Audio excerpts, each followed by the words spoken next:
Al-haditsus sabi', hadis yang ke-7. An Abi Ruqayyah, dari Abi Ruqayyah, ayahnya Ruqayyah. Ruqayyah ini anak satu-satunya dari beliau. Siapa? Tamim ibni Aus Ad-Dari, sahabat yang bernama Tamim bin Aus Ad-Dari radhiyallahu anhu. Sahabat Tamim bin Aus Ad-Dari ini adalah salah satu sahabat yang masuk Islamnya itu agak akhir, tepatnya di tahun 9 Hijriah, tahun di mana Rasulullah hampir wafat, tinggal sebentar saja. Tamim Ad-Dari ini dulunya seorang Nasrani. Beliau masuk Islam walaupun di akhir-akhir, akan tetapi keutamaan dan kemasyhuran beliau luar biasa di kalangan para sahabat.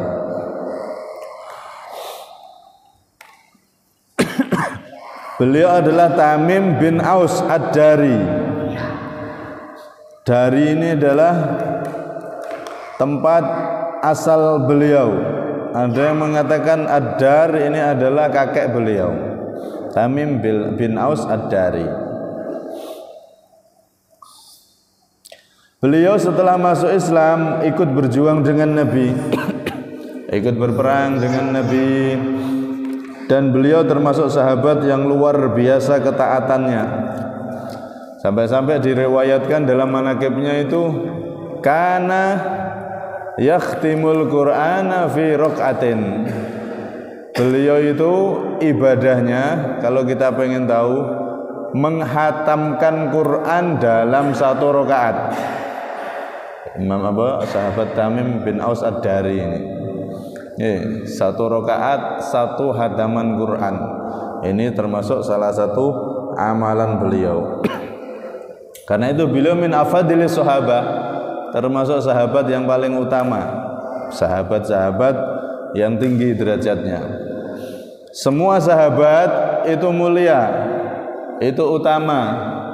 Walaupun mereka tidak maksum, tidak terjaga dari dosa, alias sahabat itu juga pernah melakukan dosa, akan tetapi para sahabat itu mulia karena menjadi murid langsung dari Nabi Muhammad SAW dan ikut berjuang langsung dengan Nabi Muhammad SAW, sehingga mereka para sahabat yang dikatakan ulama itu tidak kurang dari 140.000 sahabat Nabi, semuanya itu udul, orang-orang yang adil, orang-orang yang ahli ibadah semua. Umana, mereka itu orang-orang yang dapat dipercaya semua. Dan aulia, mereka itu semuanya adalah walinya Allah Subhanahu wa ta'ala. Dari sahabat yang paling tinggi Sayyidina Abu Bakar, Sayyidina Umar, Sayyidina Uthman, Sayyidina Ali, sampai para sahabat yang paling rendah, itu semuanya adalah orang-orang pilihannya Allah Subhanahu wa ta'ala, yang mana mereka dipilih untuk membantu Nabi Muhammad SAW.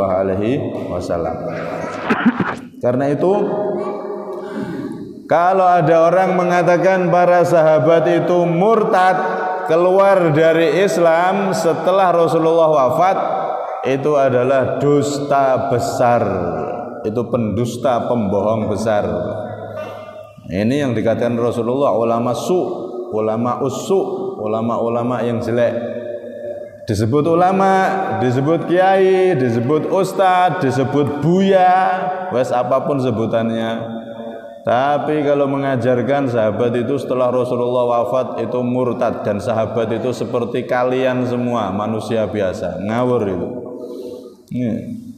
Itu adalah pendusta yang dikatakan Rasulullah, akhwafu ma akhafu alaikum minad dajjal ulama usu, kama qala Nabi SAW.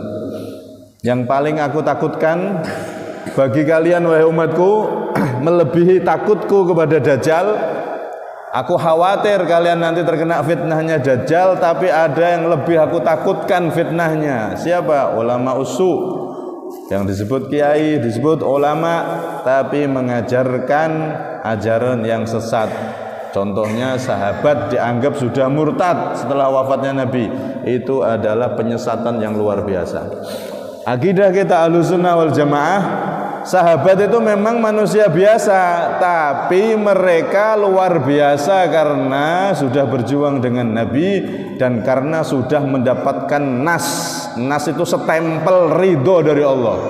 Di Al-Quran itu ada radhiyallahu anhum wa radu anhu.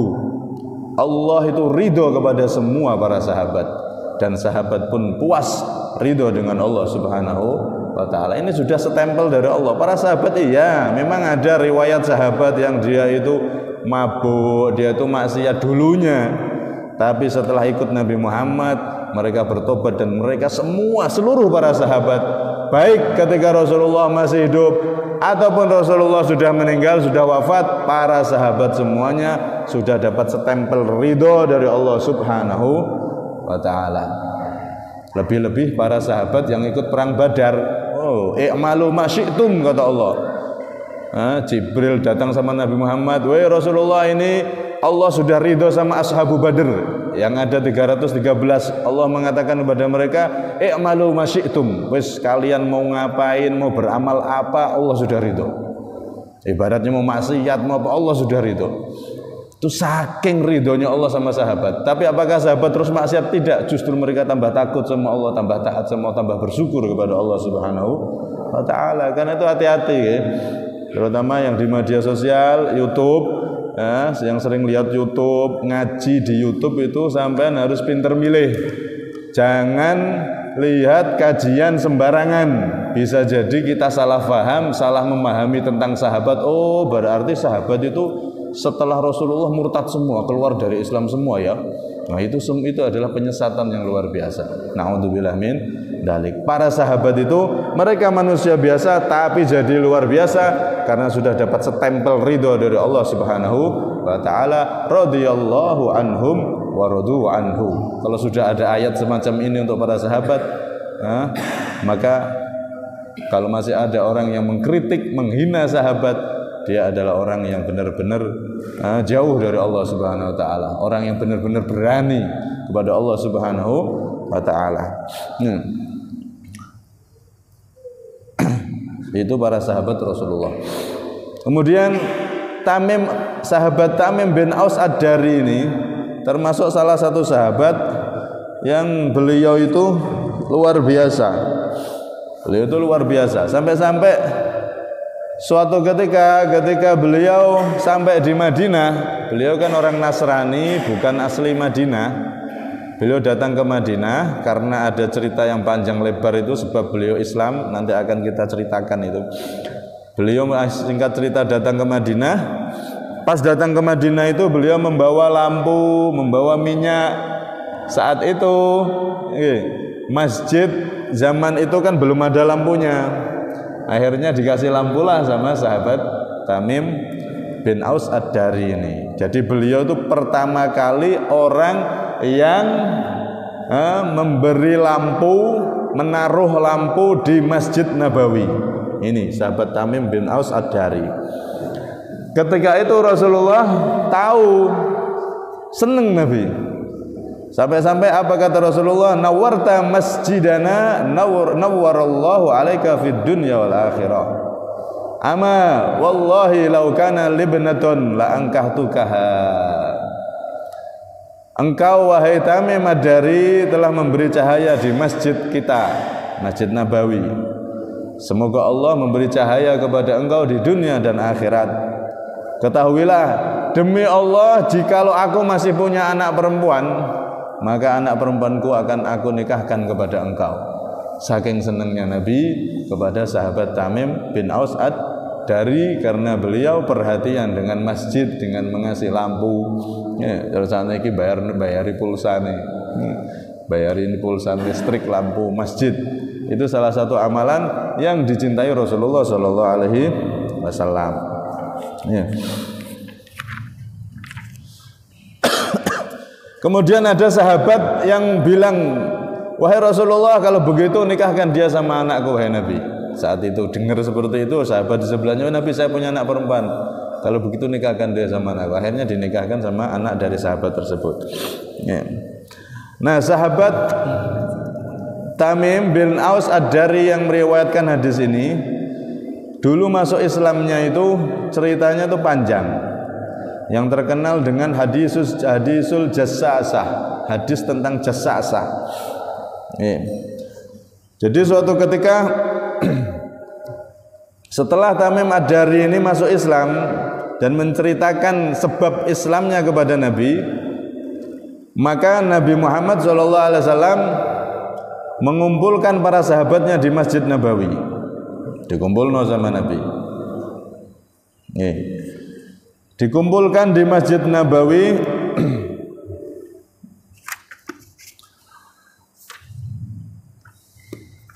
Kemudian Nabi ngomong saat itu, aku kumpulkan kalian di sini bukan untuk memberi kabar gembira ataupun peringatan, tapi aku akan bercerita tentang salah satu sahabat kita yang sudah masuk Islam, yaitu Tamim bin Aus Ad-Dari. Jadi manakibnya, cerita hidupnya itu diceritakan Nabi di depan para sahabatnya. Kalau sahabat yang lain itu tidak ada. Ada satu sahabat yang cerita manakibnya, cerita hidupnya itu, sejarah hidupnya diceritakan oleh Rasulullah di depan para sahabat. Itu salah satunya adalah sahabat Zar'ah. Zar'ah bin siapa itu saya lupa, bin Yazid ya, sahabat Zar'ah sama ini Tamim bin Aus Ad-Dari. Ini dua sahabat yang cerita hidupnya pernah diceritakan oleh Nabi di depan para sahabat. Nah, Nabi cerita, ini kita punya sahabat Tamim Ad-Dari itu masuk Islamnya itu begini, diceritakan Nabi di Masjid Nabawi di depan para sahabat. Kemudian Nabi cerita itu Rasulullah SAW menceritakan bahwasanya Tamim Ad-Dari ini saat itu berlayar bersama 30 temannya. 30 temannya. Kemudian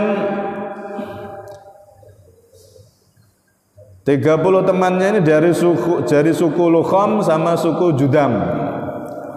Nah, mereka satu kapal itu. Kemudian di tengah samudra terjadilah gelombang yang besar, sehingga kapal ini hilang kendali, nggak bisa dikendalikan sudah karena gelombang yang begitu besar, sampai terombang-ambing selama 1 bulan. Terombang-ambing selama 1 bulan. Setelah 1 bulan, kapal ini pun mendekat pada satu pulau. Mendekat pada satu pulau. Kemudian setelah kapal itu tidak bisa lagi mendekat karena menatap batu karang, kapalnya kan besar. Akhirnya mereka menurunkan sekoci, kapal yang kecil itu, untuk cari bahan makanan atau air bersih di pulau tersebut, karena sudah 30 hari di tengah lautan, sudah habis semua sudah. Mereka turun pakai sekoci, kemudian bersandarlah mereka di pulau tersebut. Akhirnya ketika sampai pulau itu, tiba-tiba ada hewan melata yang datang. Sahabat Tamim Ad-Dari yang saat itu masih Nasrani, beliau meriwayatkan, menceritakan ini, pokoknya hewan melata. Kalau hewan ini bentuknya seperti sapi, pasti beliau ngomong sapi. Kalau seperti harimau, pasti harimau. Kalau seperti kera, pasti kera. Karena saat itu dulu Madinah itu, di sekitaran Madinah 1400 tahun yang lalu, di sana tuh masih banyak hutan. Jadi sahabat itu lihat sapi, lihat kerbau, lihat kera, lihat singa, lihat harimau, itu paham sahabat. Dan ini terdampar di satu pulau, ketemu satu hewan, yang mana hewan ini tidak ada keserupaan dengan hewan-hewan yang pernah dilihat di tanah Arab, di Madinah. Makanya beliau mengatakan satu hewan gitu dok. bentuknya pokoknya bulunya itu lebat, seluruh tubuhnya berbulu lebat, hitam, kelam dan panjang sehingga tidak diketahui mana belakang, mana depan. Hewan aneh. Ketutupan kabeh, ketutupan bulu semua. Kemudian ditanya, "Ma'an, siapa kamu ini?" Hewan itu ditanya. Maka tiba-tiba hewan itu bisa menjawab dengan bahasa Arab yang fasih. Anal jassasah. Anal jassasah. Aku ini adalah jassasah. Aku ini namanya jassasah. Nih. Kalau jassasah itu artinya peneliti kabar. Karena ternyata hewan ini ditakdir oleh Allah untuk meneliti kabar bagaimana keadaan di dunia luar untuk persiapan keluarnya Dajjal. Ini jassasah ini hewan untuk meneliti itu. Akhirnya singkat cerita jassasah ini ngomong sama Tamim Ad-Dari dan 30 sahabatnya yang saat itu bersama beliau. Ayuhal qaum intaliqu ila hadar rajul fid dair fa innahu ila khabarikum bil aswaq. Wahai kaum, wahai manusia-manusia, itu kalian semua pergi ke tengah sana, itu ada biara. Di biara tersebut ada seorang laki-laki yang sangat menunggu-nunggu, merindukan kabar dari kalian. Akhirnya benar, mereka semua menuju ke biara tersebut. Di biara itu sahabat Tamim Ad-Dari dan para teman-temannya yang berjumlah 30 itu, mereka kemudian lari ke biara tersebut karena takut, menyangka ini hewan kok nggak kelihatan depan belakang, jangan-jangan setan ini. Akhirnya lari mereka 30-30-nya ini. Besar binatangnya itu. Kalau kecil harus dihadapi yang 30, oke. 30 orang kalau binatangnya kecil udah dihabisi binatangnya itu. Ini karena saking besarnya mereka semua ketakutan lari dan ke biara tersebut. Sampai di biara itu ada manusia yang mereka lihat terbelenggu. Jadi kedua tangannya dibelenggu di belakang lehernya gini, kemudian kedua kakinya nempel di dadanya, bersandar di pinggiran gitu, terbelenggu. Badannya besar, gagah besar gitu. Rambutnya keriting sampai panjang ke bawah. Kemudian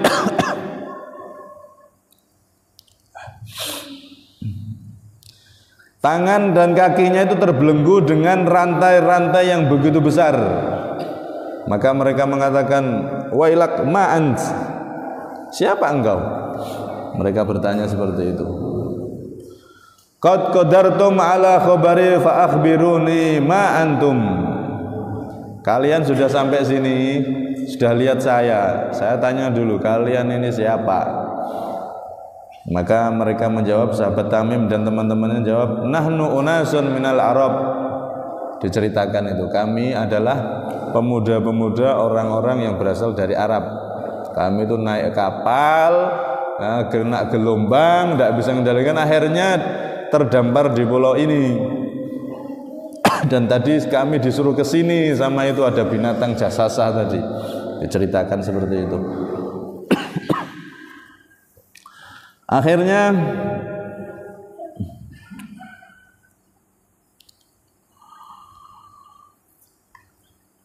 akhbiruni an nakhli bisan hal tuthmir.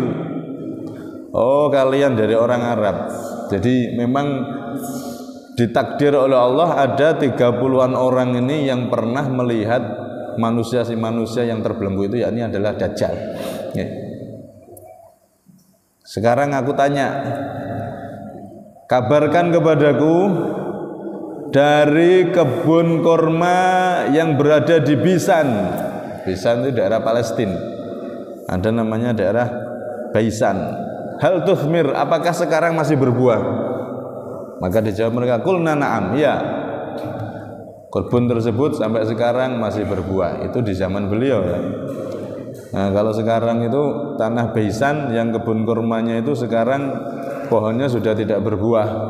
dan bahkan pohonnya sudah hilang, sudah jadi tanah lapang sekarang. Kemudian si laki-laki yang terbelenggu itu jawab, ama innaha yushiku alla tuthmir. Ketahuilah, kebun kurma baisan itu nanti hampir saja atau sebentar lagi tidak akan berbuah.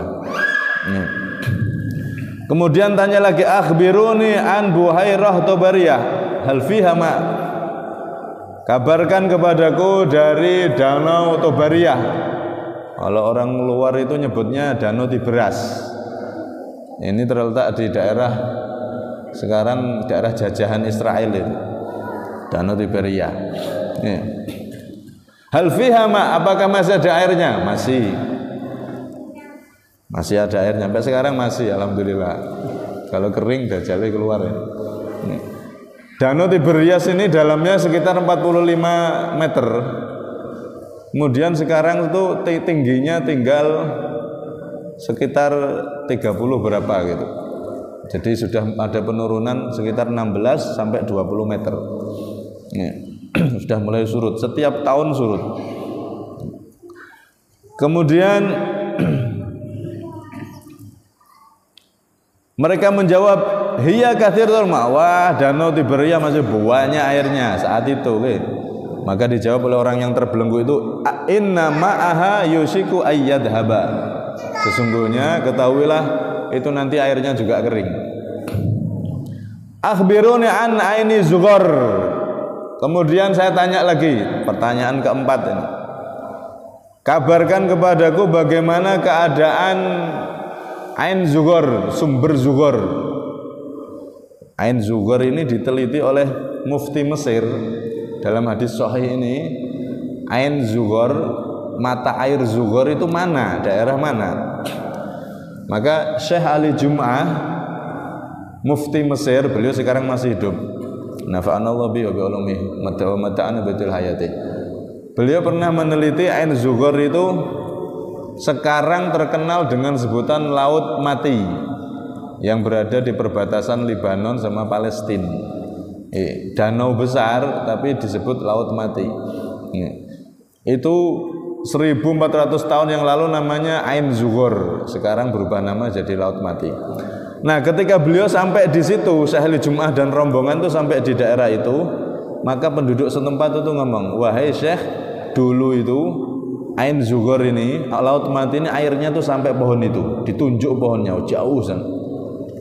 Jadi sekarang sudah airnya menyurut begitu jauh sekali. Tapi masih ada airnya banyak. Tenang aja, cenderung rapi-rapi. Ini kalau kering, nah nanti baru Dajjal akan keluar. Kemudian hal fil ain ma, apakah masih ada airnya, kata lelaki yang di borgol itu, yang tak lain adalah Dajjal. Wahal yuzra'u ahluha bima'il ain, apakah penduduk sekitar itu mereka bercocok tanam dengan mengambil air tersebut, air dari danau itu? Ya, na'am. Oh, banyak airnya dan penduduk-penduduknya memang bercocok tanam dari air-air tersebut. Kemudian pertanyaan yang keberapa nih? Keempat ya, ke terakhir. Akhbiruni an nabiyil ummi ma fa'al.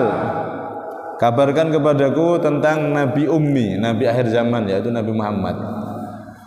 Apakah sudah diutus oleh Allah dari Mekah dan sudah berada di Madinah? Aqatalat zuhul Arab, apakah Nabi itu diperangi oleh bangsanya sendiri, yaitu orang Arab? Kafir Quraisy? Naam, iya. Lalu bagaimana? Maka sebagian dari mereka beriman dan sebagian masih memusuhinya. Ya. Maka apa kata lelaki tersebut yang diborgol itu? Ama inna dzalika khairul lahum in yuti'u. Ketahuilah sungguh itu adalah kebaikan bagi mereka jika mau mentaati dia. Fa inni mukhbirukum anni inni anal masih. Dan aku kabarkan pada kalian, wahai 30 orang Tamim dan 30 orang ini, bahwasanya aku yang kalian lihat di borgol ini adalah Al-Masih, Al-Masihud Dajjal. Jadi Al-Masih itu Al-Masihud Dajjal. Ya, jadi Dajjal itu menurut hadis sahih itu dia sudah ada dan sudah besar. Nih. Jadi kalau ada orang nge-share foto atau apa bayi lahir mata satu, ini bayi Dajjal lahir. Dajjal itu sudah ada dari zaman dulu. Dia termasuk salah satu orang manusia, salah satu manusia yang umurnya dipanjangkan oleh Allah, sama halnya seperti Nabi Khidir. Nabi Khidir itu juga umurnya panjang. Begitu juga Dajjal ini. Dajjal ini nanti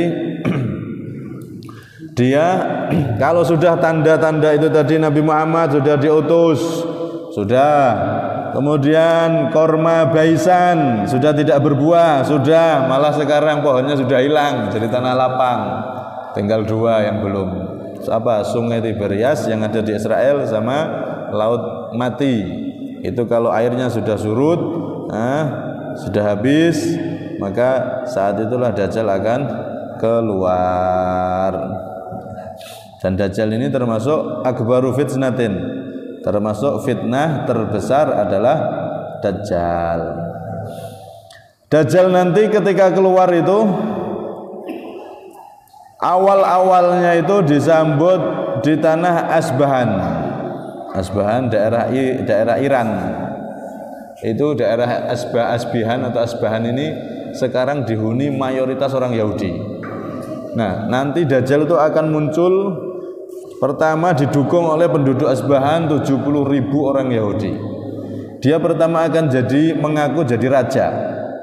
Akhirnya didukung lagi oleh Tartar. Tartar ini orang daerah Cina. 70.000 bergabung. Dan juga dari penduduk Khorasan. Awalnya dia memimpin sebagai raja, kemudian dia mengaku sebagai nabi, dan terakhir dia mengaku sebagai Tuhan. Itu Dajjal. Jadi Dajjal itu nanti kata Rasulullah arba'una yauman. Dia itu muddatu maqaumihi fil ardi arba'una yauman. Dajjal itu di bumi ini hidupnya cuman 40 hari. Cuman yaumun kasanah. Hari pertama itu seperti setahun lamanya. 40 hari dok, tapi hari pertama itu panjang kayak setahun. Kemudian hari kedua panjang seperti kasyahr, seperti 1 bulan. Kemudian hari ketiga panjangnya itu kayak 1 pekan, 1 minggu. Kemudian hari keempat seperti hari biasa, sampai 40 hari. Jadi kalau di total berarti setahun 2 bulan tambah 15 hari. Itu kalau pakai hitungan normal jam. Itu apa? Hidupnya Dajjal. Cuman nanti totalnya 40 hari tapi panjangnya itu setahun berapa? Setahun berapa tadi? Sanah wa syahron wa nisfu syahr. Setahun 2 bulan tambah 15 hari. Nih, setahun 2,5 bulan itu masa hidupnya Dajjal, yang mana nanti Dajjal itu akan menggoda seluruh manusia untuk menyembah kepada dia, dan dia bisa menghidupkan orang yang mati. Cuman itu setan yang kerjasama sama dia. Hakikatnya bukan orangnya yang dihidupkan. Orang yang sudah mati tidak bisa hidup lagi. Adapun orang yang dihidupkan Dajjal kelihatan, oh ini ayahmu dihidupkan, hidup. Itu sebetulnya bukan ayahnya, tapi jelmaan setan yang bekerja sama dengan Dajjal. Nah, nanti Dajjal itu tidak akan bisa masuk di Mekah sama Madinah. Di Mekah sama Madinah dia tidak bisa masuk karena di setiap pintu gerbang Mekah dan Madinah itu dijaga oleh 2 malaikat, yang mana keduanya itu memegang pedang yang terhunus. Jadi Dajjal tidak bisa masuk ke situ. Akhirnya Dajjal hanya dari kejauhan, kemudian dia marah, dia hentakkan kakinya, kemudian terjadi goncangan di Mekah dan Madinah, seperti gempa bumi gitu. Akhirnya orang-orang munafik, orang-orang yang musyrik itu keluar semua dari Mekah dan Madinah, sehingga dalam Madinah dan Mekah itu tersisa orang-orang yang beriman, betul-betul beriman saja. Semuanya keluar dan mengikuti Dajjal. Na'udzubillah min dzalik. Nah, Rasulullah ketika cerita ini di depan para sahabatnya, beliau ngomong, hadihi thaibah, sambil bawa tongkat beliau beliau hentakkan tongkatnya, hadhihi thayyibah, hadhihi thayyibah, hadhihi thayyibah. Inilah Thayyibah. Ini daerah kita ini Thayyibah. Madinah ini enggak akan bisa dimasuki oleh Dajjal. Dan aku sudah kabarkan kepada kalian bahwasanya Dajjal itu sudah ada. Jadi ketika itu Rasulullah sudah pernah cerita tentang Dajjal. Tiba-tiba ada Tamim masuk Islam, Tamim Ad-Dari masuk Islam. Ceritanya itu persis seperti yang pernah diceritakan oleh Rasulullah sallallahu alaihi wasallam. Karena itu wa ma yantiqu 'anil hawa in huwa illa wahyu yuha. Rasulullah itu kalau berbicara bukan berbicara dari nafsunya, akan tetapi beliau berbicara karena mendapatkan wahyu bimbingan dari Allah Subhanahu wa taala. Karena itu ketika sahabat Tamim Ad-Dari ini masuk Islam dan beliau itu meriwayatkan hanya 18 hadis, cuman 18 hadis saja. Kemudian beliau saat itu wafat di tahun 40 Hijriah dan beliau dimakamkan di satu daerah yang bernama Bait Jibril. Nah, dimakamkan di daerah tersebut, di daerahnya Nabi Ibrahim, daerah Syam, negeri Syam. Nah, radhiyallahu anhu wa ardhah. Dan semoga kita mendapatkan keberkahan dari beliau. Nah, ini luar biasanya gitu. Orang itu kalau sudah jadi sahabatnya Nabi itu luar biasa di sisi Allah Subhanahu wa taala. Sampai-sampai ahli sunnah jamaah tadi saya singgung mengatakan di akidah kita itu Pak, kehormatan sahabat itu lebih tinggi, lebih mulia daripada kehormatan kedua orang tua kita. Itu di akidah kita. Sahabat itu nomor satu sudah. Mau wali setinggi apapun, Syekh Abdul Qadir Jailani setinggi apapun makam kewaliannya, keulamaannya, kalau dibanding sahabat paling rendah itu kalah semua Pak. Martabat yang sudah tidak bisa diungguli lagi itu martabat sahabat. Orang yang jadi sahabatnya Nabi itu orang termulia dari semua umatnya Nabi. Paling mulia sahabat. Lebih mulia dari kedua orang tua kita, lebih mulia dari ulama apapun, siapapun, walaupun dia ahli ibadah lebih tinggi, lebih banyak ibadahnya dari sahabat, atau lebih tinggi ilmunya dari sahabat, tetap dia di bawah sahabat. Sahabat paling bodoh, sahabat paling rendah itu jauh lebih mulia daripada ulama yang paling hebat sekalipun. Nih, sampai-sampai diceritakan Syekh Abdul Qadir Jailani pernah ditanya, wahai Syekh Abdul Qadir Jailani, kemuliaan sahabat itu gimana sih? Kamu tahu debu yang nempel di kaki sahabat itu jauh lebih mulia daripada Syekh Abdul Qadir Jailani, daripada aku. Masya Allah, itu para sahabat Pak. Makanya sahabat itu kalau ada cerita sahabat kok perang dengan sahabat ini, seperti Siti Aisyah pernah perang sama Sayyidina Ali, udah jangan ikut-ikut, itu wilayah mereka sudah. Mereka punya ijtihad sendiri-sendiri. Memang ada sejarah-sejarah seperti itu. Ibarat gini loh, ada ayah, ada ibu tengkar, kita sebagai anak jangan membela salah satu. Oh itu salah itu, durhaka. Udah diam aja. Ayah ibu tengkar, kita belo ibu, durhaka sama ayah, belo ayah, durhaka sama ibu.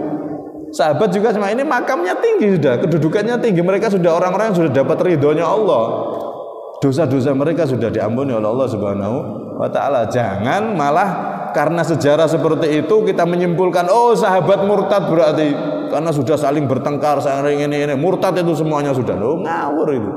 Itu adalah pemahaman sesat di luar Ahlussunnah wal Jamaah. Ahlussunnah Jamaah orang paling mulia dari umatnya Nabi adalah para sahabatnya Nabi sallallahu alaihi wasallam. Walaupun paling bodoh, walaupun paling sedikit ibadahnya, tetap dia tidak bisa disaingi oleh siapapun karena derajat sahabat itu sudah paling tinggi. Wallahu a'lam bishawab. Semoga kita mendapatkan berkah dari para sahabat, berkah daripada sahabat Tamim Ad-Dari, dan insyaallah 18 hadis, salah satunya hadis ini akan kita bahas di pertemuan selanjutnya. Semoga diberi umur panjang, sehat walafiat kita semua, dan semoga Allah Subhanahu wa taala menjadikan kita sebagaimana sahabat diridhai oleh Allah. Kita mendengar cerita sahabat, kita mendengar manaqib dari mereka, kita juga akan termasuk menjadi orang-orang yang diridhai oleh Allah. Amin Allahumma amin, amin Allahumma amin. Kurang lebihnya minta maaf. Wassalamualaikum warahmatullahi wabarakatuh. Sirrul Fatihah.